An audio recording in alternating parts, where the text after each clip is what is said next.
வணக்கம் ராகேஷ் உடன்ல இன்னைக்கு I'm going to be making a fantastic green pulao. இது வந்து கர்நாடகா பெங்களூருக்கு நான் போயிருக்கும்போது அங்க சாப்பிட்ட ஒரு சின்ன ஒரு ஹோட்டல்ல வந்து அவங்க கிட்ட கேட்டு அவங்க ஃபுல்லா சொன்னாங்களான்னு தெரியாது எனக்கு, பட் நான் டேஸ்ட் பண்ணதை வச்சு ஒரு புட் டுகெதர் ரெசிபி அப்படின்னு சொல்லலாம். ஸோ இதுக்கு வந்து இன்கிரீடியன்ஸ் எதெல்லாம் வேணும்னா கொத்தமல்லி வந்து ரஃப்லி ஒரு ஃபிஸ்ட் ஃபுல், அதாவது ஒரு 3 டேபிள் ஸ்பூன் அளவு நல்லா கட் பண்ண அளவு, ஒரு 2 டேபிள் ஸ்பூன் தேங்காய் ஃப்ரெஷ்ஷாக துருவினது, 1 டேபிள் ஸ்பூன் தனியா பொடி, ஒரு 1.5 டேபிள் ஸ்பூன் வந்து மிளகு, அப்புறம் ஒரு 4 பச்சை மிளகா, இஞ்சி அண்ட் பூண்டு உங்களுக்கு தேவைக்கு ஏற்ற மாதிரி, பட் ரஃப்லி இந்த சைஸ் வச்சுக்கோங்களேன், ஒரு 1.5-2 இன்ச் பீஸ் இஞ்சி, அப்புறம் பூண்டு வந்து ஒரு 4-5 பல்லு, அப்புறம் கிராம்பு ஒரு 5-6, பட்டை வந்து ஒரு 2 இன்ச் அளவுக்கு. இப்போ இதை தவிர இதுக்கு வந்து கசூரி மேத்தி உங்களுக்கு கிடைக்கலன்னா, ஆர் கசூரி மேத்தி எப்பவும் கிடைக்கும், ஃப்ரெஷ் மேத்தி கிடைச்சதுன்னா ஃப்ரெஷ் மேத்தி போட்டுக்கோங்க.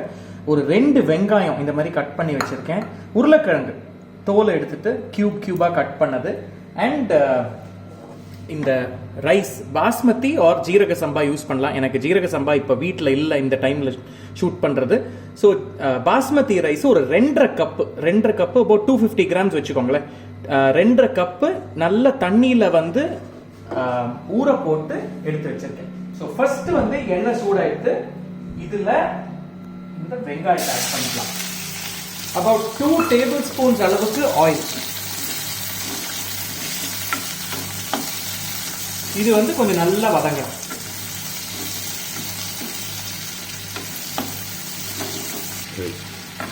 இந்த வெங்காயம் வந்து நீங்க வதக்கும் போது ஆல்வேஸ் ஆட் சம் சால்ட்.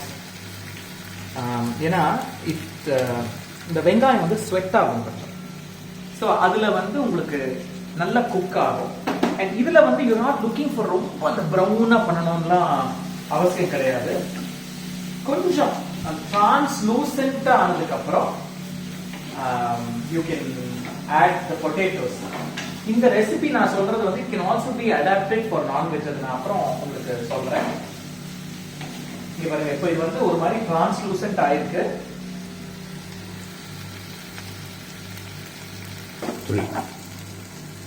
இப்போ if you will notice a visible change in color, ஒரு டிரான்ஸ்லூசென்ட் ஆகி ஒரு பியூட்டிஃபுல் பிங்க் வந்திருக்கு. அந்த ஸ்டேஜ்ல add the potatoes. இது வந்து roughly ஒரு மீடியம் சைஸ் or 2 சின்ன சைஸ் உருளைக்கிழங்கு தோல் எடுத்துட்டு just cut it. இது நல்லா மிக்ஸ் பண்ணிக்கலாம். So for those of you இப்போ நான்வெஜ் நீங்க சாப்பிடுவீங்க அப்படின்னா இந்த ஸ்டேஜ்ல வந்து இது நம்ம இங்க என்ன பண்றோம்னா this is only like a pre-mix, அதாவது அந்த புலாவுக்கு வந்து ஒரு டெக்ஸ்சர் கொடுக்கக்கூடியது அப்படின்னு வச்சுக்கலாம். ஸோ இந்த ஸ்டேஜ்ல வந்து if you are eating chicken or mutton, இப்போ சிக்கன் நீங்க சாப்பிட்றதா இருந்ததுன்னா அப்படியே நீங்க ஆட் பண்ணலாம். இன்ஃபேக்ட் இப்போ நான் இங்க அரைக்க போற ஒரு பேஸ்ட் ஒன்று இருக்கு இல்லையா, அந்த பேஸ்ட் நீங்க முன்னாடியே அரைச்சு அதுல இந்த மீட் பீசஸ் வந்து மேரினேட் பண்ணி இதுல ஆட் பண்ணலாம், ரொம்ப டேஸ்டியா இருக்கும். ஸோ இது இப்போ நல்லா கொஞ்சம் குக் ஆகட்டும். அதுக்குள்ள இந்த கொத்தமல்லி, தேங்காய் இருக்கு பாருங்க, இட்ஸ் வெரி வெரி சிம்பிள். அப்புறம் தனியா பொடி. இன்ஃபேக்ட் இந்த ரெசிபி நீங்க பார்த்துட்டு இருக்கீங்கன்னா இதுக்கு டிஸ்கிரிப்ஷன் ஃபீல்ட்லயே இதோட மெஷர்மெண்ட்ஸ் எல்லாம் இருக்கும். மிளகு, 4 பச்சை மிளகா, இஞ்சி அண்ட் பூண்டு, அண்ட் ஒரு 2 இன்ச்சு பட்டை, ஒரு 5-6 கிராம்பு. இது எல்லாத்தையும் make it into a fine paste. இது if you look at the consistency, நல்ல ஒரு ஃபைன் சட்னி மாதிரி இருக்கு பாருங்க. அண்ட் தட்ஸ் ஹவு நீங்க தண்ணி வந்து உங்களுக்கு உங்க அளவு தான். யூ கேன் ஆட் ரஃப்லி about 1/2 to 1 cup and grind it. இன்னொன்று நான் சொன்ன மாதிரி இப்போ இந்த ப்ராசஸ் நீங்க ஆரம்பிக்கிறதுக்கு முன்னாடியே கூட இதை நீங்க அரைச்சு வச்சு, if you are using meet either chicken or mutton, அந்த மீட் மேல இந்த அரைச்ச பேஸ்ட் போட்டு அதை மேரினேட் பண்ணி, இப்போ சிக்கனா இருக்குதுன்னா இப்போ நான் உருளைக்கிழங்கு ஆட் பண்ண மாதிரியே போட்டு நீங்க ஆட் பண்ணிட்டு, ஏன்னா ஃபைனலா you can put it inside the rice cooker or pressure cooker. Mutton நீங்க குக் பண்றதா இருந்ததுன்னா ப்ரீ குக் பண்ணிருக்கணும். ப்ரீ குக் பண்ண மட்டன் பீஸை திருப்பி இதுல போட்டு மேரினேட் பண்ணி இந்த ஸ்டேஜ்ல ஆட் பண்ணலாம். இப்போ I am going to be adding this paste இதுல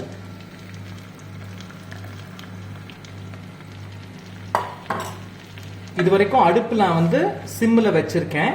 கொஞ்சம் இன்க்ரீஸ் பண்ணிக்கலாம்.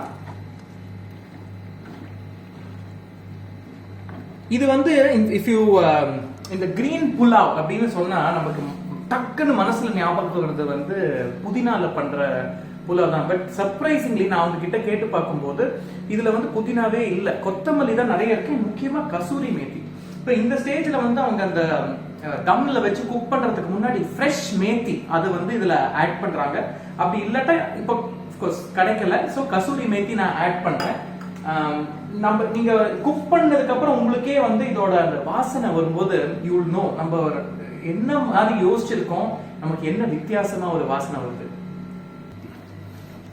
இதுல எல்லாமே வந்து இப்போ பச்சையா தான் வச்சு அரைச்சிருக்கோம். அது கொத்தமல்லியா இருக்கட்டும், அந்த மிளகு, ஆல் த ஸ்பைசஸ் வந்து பச்சையா தான் அரைச்சதுனால கொஞ்சம் நல்லா அந்த பச்சை வாசனை போற மாதிரி நம்ம வதக்கிக்கணும். முக்கியமா வந்து நம்ம நிறைய பேர் வந்து இந்த தொன்ன பிரியாணி அப்படின்றது வீவோட வீட்டு இப்போ இந்த கர்நாடகா ஸ்டைல் போனோம்னா அந்த மிலிட்ரி ஹோட்டல்ஸ்ன்றது நிறைய இருக்கும்.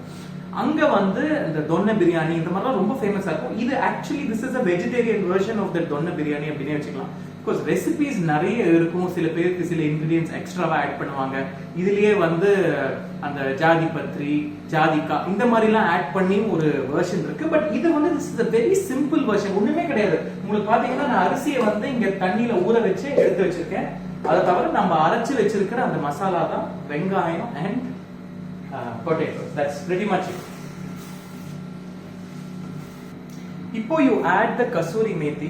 கசூரி மேத்தி மாத்திரம் எப்பவுமே நம்ம கொஞ்சம் ஃப்ளேவர் ஜாஸ்தி வரதுக்கு இப்படி கைக்கு நடுவில் வச்சு கசக்கி போடணும். கசக்கி போட்டாதான் அந்த கசூரி மேத்தியோட வாசனை இன்னுமே ரொம்ப நல்லா இருக்கும்.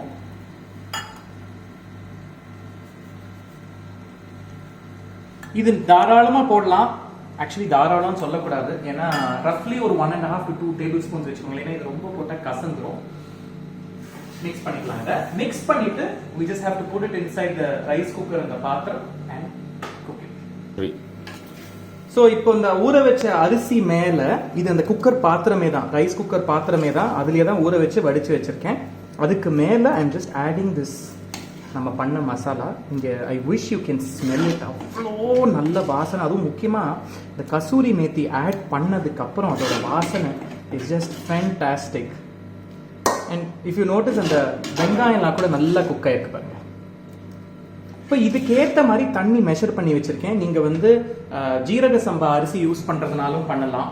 ஆக்சுவலாக ஜீரக சம்பா தான் பண்ணணும், ஏன்னா அந்த ஷார்ட் கிரெயினுக்கு தான் அந்த வாசனை ஜாஸ்தி. நான் முன்னாடியே சொன்னிக்கிட்டது இல்லை. ஸோ இந்த basmati like I told you about 2.5 cups, about 250 grams இருக்கு. between 4.5 to 5 cups of water நான் மெஷர் பண்ணி இங்கே வச்சிருக்கேன். அப்போ I'm just adding that into this.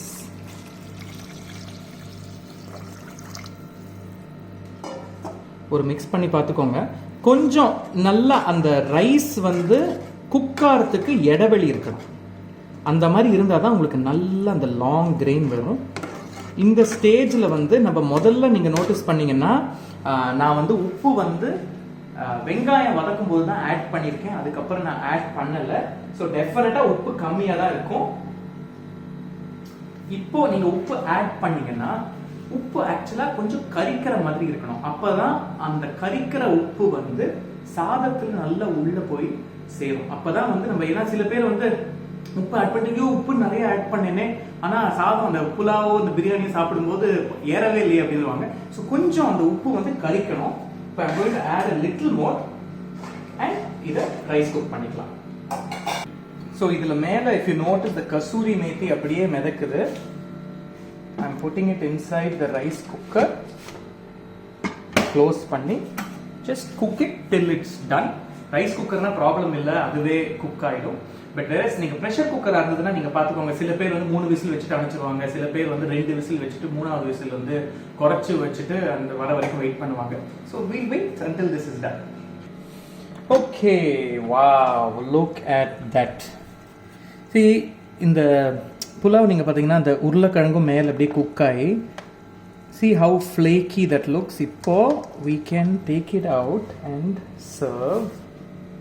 அங்கே பாருங்க, இது இன்னும் இப்பதான் டக்குன்னு முடிஞ்சதுன்றதுனால இன்னும் கூட கொஞ்சம் அந்த ஈரப்பதம் இருக்கும். You let it soak there for some time. And அப்படியே அந்த சூடு இருக்க I can't wait to taste this. First அந்த வாசனை உங்களுக்கு மெயினா வரதே வந்து அந்த கசூரி மேத்தியோட வாசனை தான். அண்ட் அஃப்கோர்ஸ் அந்த ஒரு பச்சை மிளகா அந்த மிளகு ஆட் பண்ணிருக்கோம் இல்லையா, அதுதான் அந்த காரம். Wow. I mean, the hint of pepper and kasuri methi combined together is fantastic. இந்த ரெசிபி ட்ரை பண்ணி பாருங்க.